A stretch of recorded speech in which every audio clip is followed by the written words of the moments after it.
students, welcome back to our channel. So today I am going to teach you very basic concept from the 12th standard, reproduction in flowering plants. So today I am going to teach you the very basic and important concept, that is structure of anther.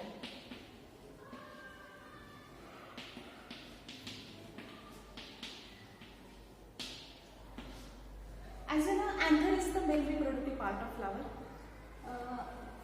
The male reproductive part of flower is called stamen. You can see here. This is called stamen, and it is collectively called androgyne.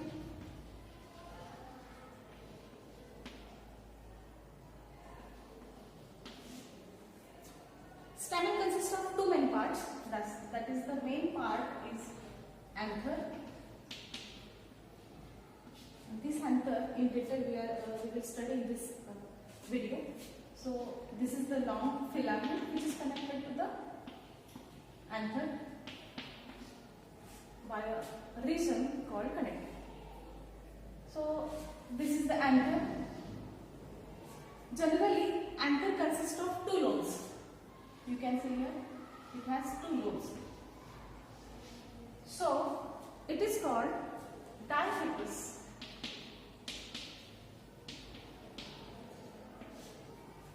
If it has two lobes, then it is called diaphytus. If you cut this anther, you can, if you cut like this, means if you take TS, transverse section of anther, you can see 4 chambers in it. So it is called tetralocular. Loculus means chambers. Tetralocular. Tetra means 4 chambers you can see like this in the anther. So anther is externally diaphytus and internally tetralocular, or it is also called tetrasporangiate.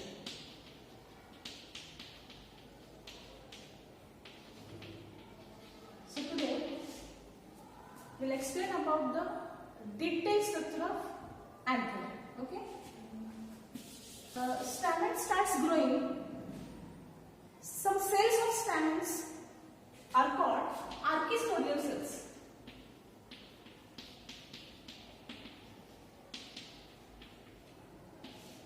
Okay, the beginning or initial cells are called archisporial cells, and these cells further divided into two types of cells.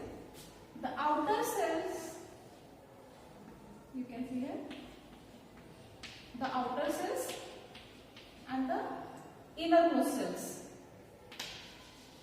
These are the inner cells and these are the outer cells. The outer cells are called primary parietal cells. Primary parietal cells. And the inner cells are called sporogenous cells. Sporogenous cells. These outer cells are called primary parietal cells. These are outer and these are inner cells. During differentiation, these outer cells form outer structure of anther. You can see here transverse section of anther, that is TS of anther. Okay, at the beginning the cells are called archisporial cells, which is then further divided to form outer cells are called primary parietal cell and the inner cells are called sporogenous cells. Okay, and from the cells further tissue development takes place. Primary parietal cells develops to form anther wall.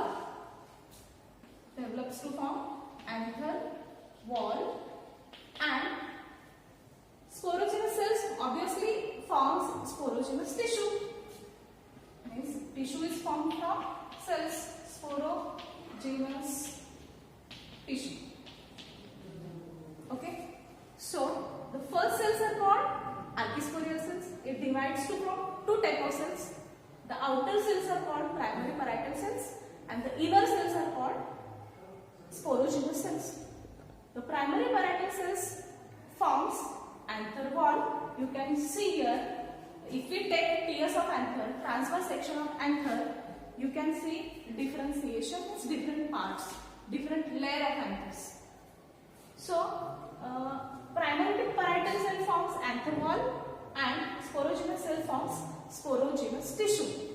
Now we will see in detail the structure, how the anther wall is formed and how sporogynous tissue is formed. In detail, we see tiers of anther.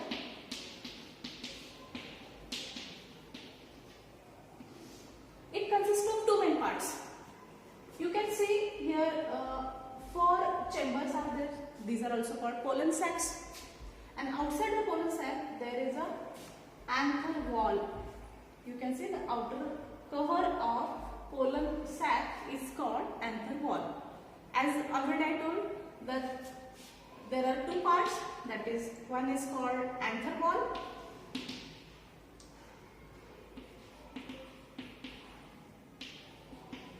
and second one is pollen sac or sporangia, microsporangia.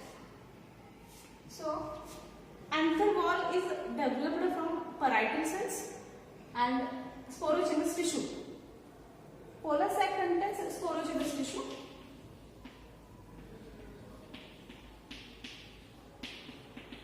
Which is developed from sporogynous cells.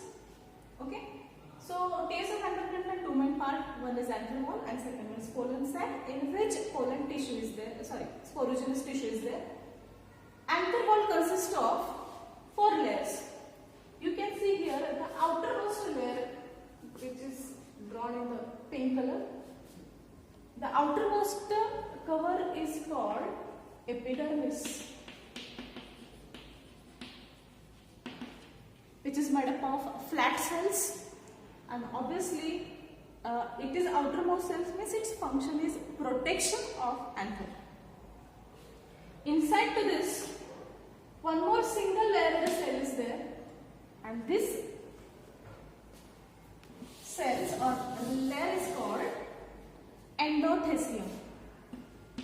It is called endothecium. Okay, the outermost covering is called epidermis.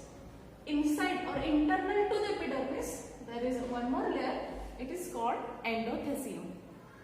Endothecium is made up of polysaccharide called callose. So it has a callose thickening. You can see here, these are the shallow groove of anther, shallow groove, and this one is the deep groove. This one is the shallow groove, and this one is the deep groove of the anther. Here, in the shallow groove, the cells of endothecium are thin-walled because at the time of maturity, these cells burst. So, the mature pollen grains come out of the anther due to the bursting of the cell. Because of that, the cells of endotheciums are thin-walled at the shallow groove of anther. Okay. So again we'll revise this. The outermost cell layer is called, or cover is called epidermis. Its main function is protection. And inner to it is endothecium, which has a callose thickening and it shows a line of dehiscence. Okay, and inner to this there is a 1 to 3 layer cell layer. It is called middle layer. 1 to 3 cell layer. Okay, it also shows a line of dehiscence. Dehiscence means bursting. And you can see here are the pollen sac, or it is also called as microsporangia. It contains, means anther wall contains innermost layer. You can see here large sized cells are there, and these cells are called tapetum. These cells are called tapetum, which has a large nucleus as well as it has a diploid or polyploid nucleus. Means it has 2 nucleus or maybe more than 2 nucleus inside the tapetum. And one more very important function of tapetum is it provides nourishment, that is nutrition. It provides nutrition to the inner sporogenous tissue. Okay, these 4 parts forms anther wall. Okay, anther wall is the outer layer of sporogenous tissue. It consists of 4 layers. Outermost is called epidermis. The second one is called endothelium. Then the middle is called middle layer, and innermost is called tapetum. It is nutritive in function, and epidermis is protective in function. Then inside the tapetum you can see this is the pollen chamber. There are 4 pollen sacs or pollen chambers. In the pollen chamber you can see a tissue that is called sporogenous tissue. I will show you here. This is sporogenous tissue, which is initially diploid in nature, and from the sporogenous tissue there is a formation of pollen grain. You can say pollen grains. Okay, means pollen grains are formed from sporogenous tissue. Pollen grains are also called microspore. Pollen grains are called microspore, which is haploid in nature. So obviously here meiosis division takes place. Meiosis means from diploid to haploid cells are formed through meiosis. Okay, so pollen grains are formed from sporogenous tissue, and pollen grains are also called microspore. So sporogenous tissue is also called microspore mother cell. It is also called microspore mother cells.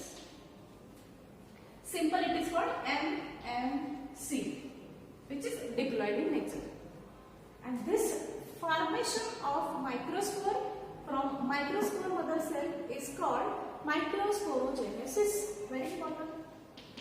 Microsporogenesis means formation of microspore from diploid microspore mother cell is called microsporogenesis, and obviously the division required is meiosis. Okay, again we'll see within 2 minutes. Anther in detail. Internally it has 4 chambers, so it is called tetralocular.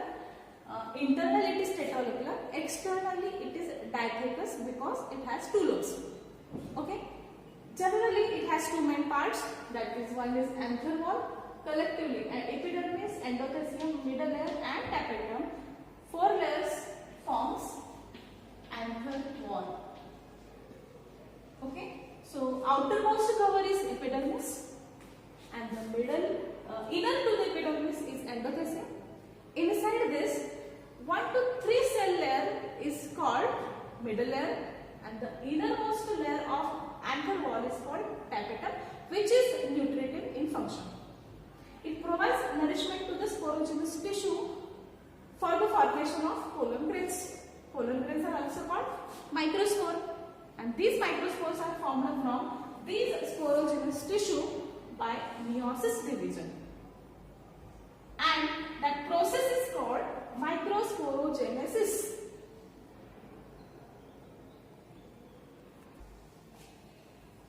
Okay, this is the microsporogenesis. Okay, you just see the role of endothelium is also important because at the shallow groove, its cells are thin walled. Middle layer is made up of 3 cells layers. At the time of maturity, you can see here these cells degenerates, and it looks like this. Means here 2 chambers merged to form form, means 4 chambers merge to form 2 chambers only. And this is called dehiscence. Dehiscence means bursting. Dehiscence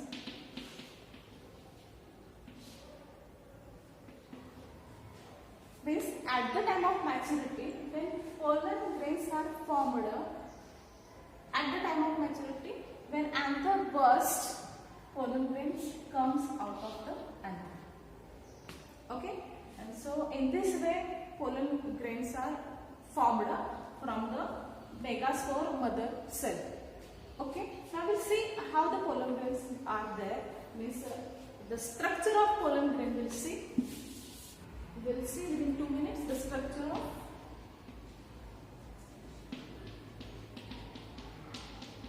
pollen grain. Pollen grains are formed from microspore mother cell, as already I told, and that is from MMC to microspore. MMC are diploid. Microspores means pollen grains are haploid. You can see pollen grains actually oval in structure. It is obviously haploid. Unicellular, it has a nucleus. Actually, pollen grain has 2 layers. 2 layers. And these 2 layers, the outer is called exine, which is very hard, tough, and inner one is called entine. Okay, the outer is called exine, inner one is called entine. Both are collectively called sporoderm. Both are collectively called sporoderm. Here, exine is made up of a very special biodegradable, means non-biodegradable substance, and that is called sporopollenin.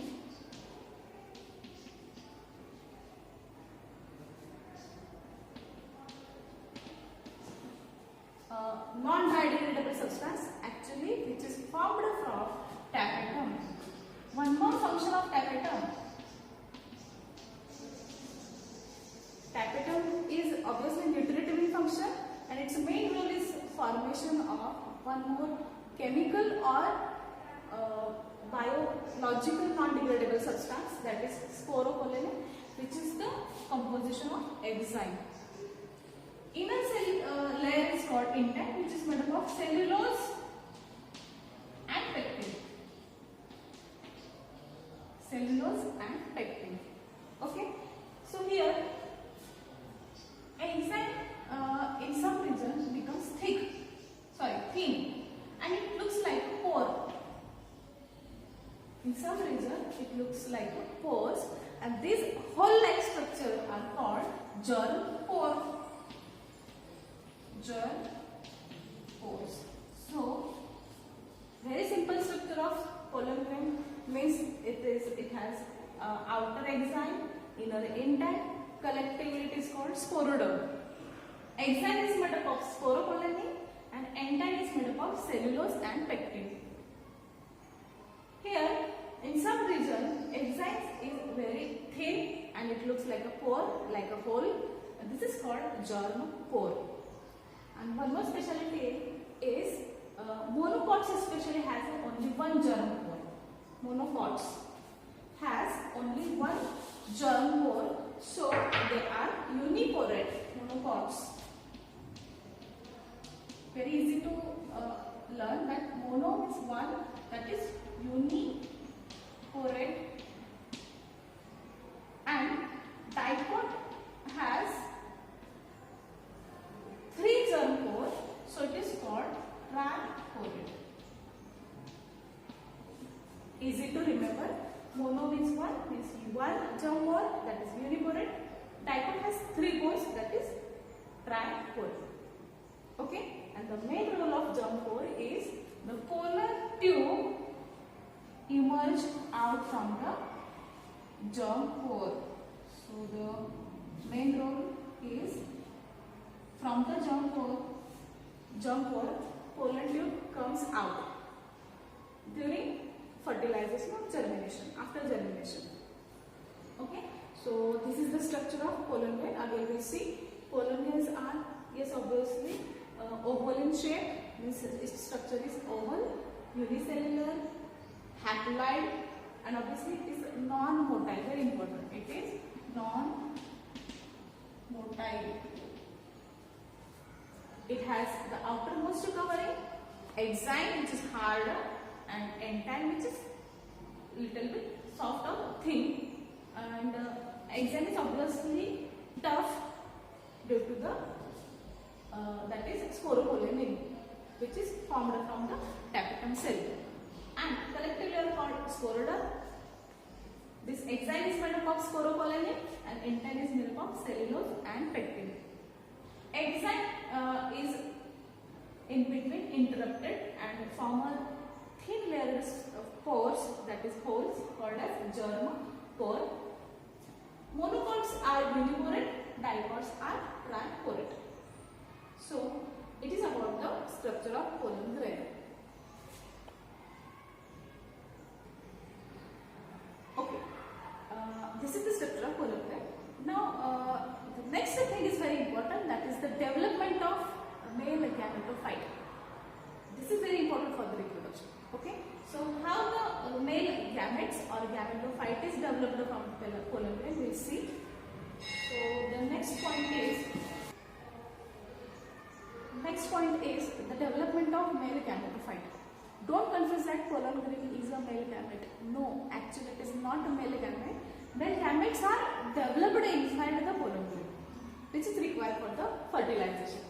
As you know, fertilization is the fusion of male and female gametes. Here, male gametes are formed inside the male gametophyte. Gamete and gametophyte are two different things or concepts. Actually, don't confuse.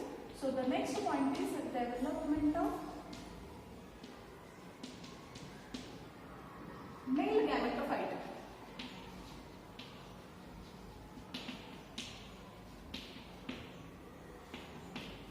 Okay. Here, pollen grains, I'll show you.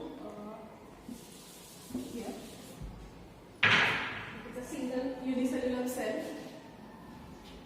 After the formation of pollen grain, there is a one more division occurs, and this is mitosis. Means obviously from mitosis we get two cells, but here these cells are unequal cells, and these two cells are connected to each other. That is, here is the pollen grain. You can see two cells here, the smaller cell and the larger cell. The smaller cell is very important, that is a generative cell, and the larger cell is called vegetative cell.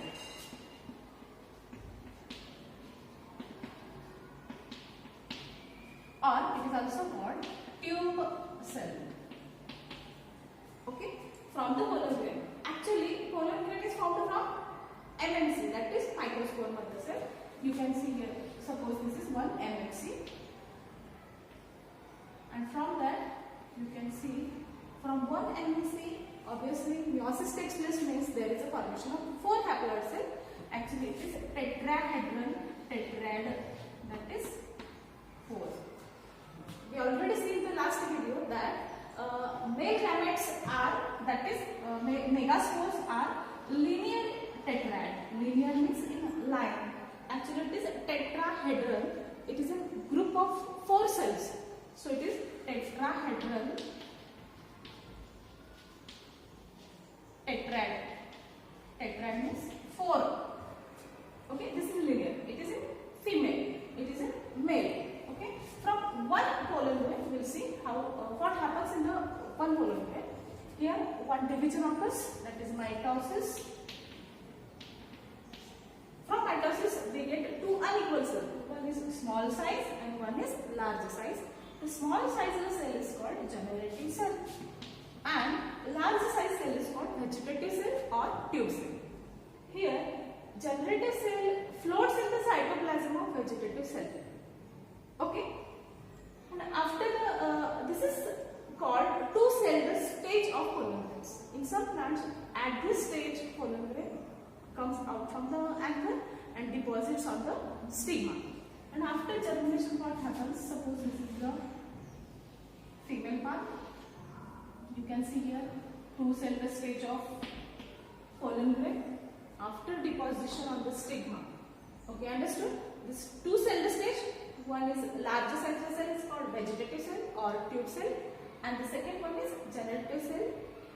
And it is very important. It floats in the cytoplasm of vegetative cell. Then next one more division, which is mitosis division, means again it get two cells of nucleus. This division occurs only in a generative cell.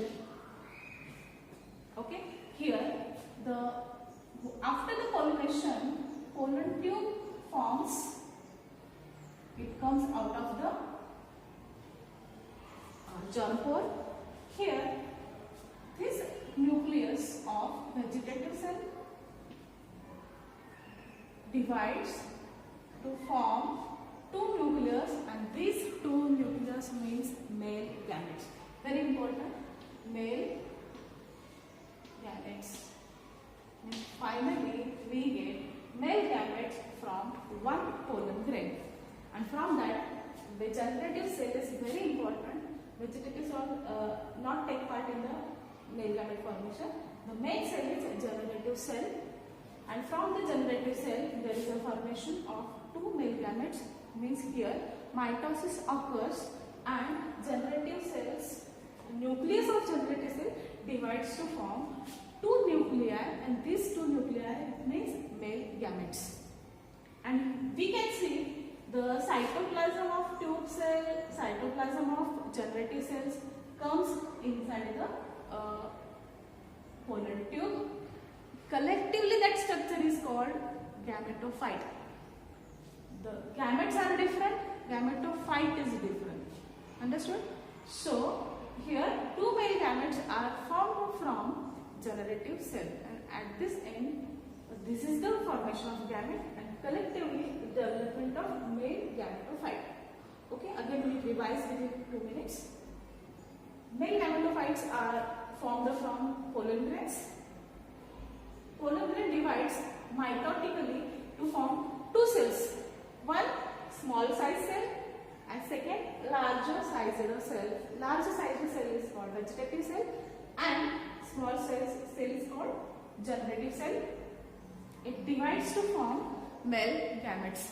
Means here from MMC up to the male gamete formation there are three divisions required. One, meiosis. Very important. Same question has been asked for NEET and CET as well. So second two divisions are mitosis. Means one meiosis and two mitosis divisions are required for formation of male gamete from MMC. Male gametes. In this way, from one MMC, there is a formation of two male gametes. Understood? You can see here from MMC, here meiosis occurs. We get 4 pollen grains. From this one pollen grain, we can get 2 male gametes. In this way, one meiosis and 2 mitosis divisions are required. So, okay, all it is about the structure of anther, then structure of pollen grain, and development of male gametophyte. Okay, if you have any queries or any questions, write in the comment box. Thank you.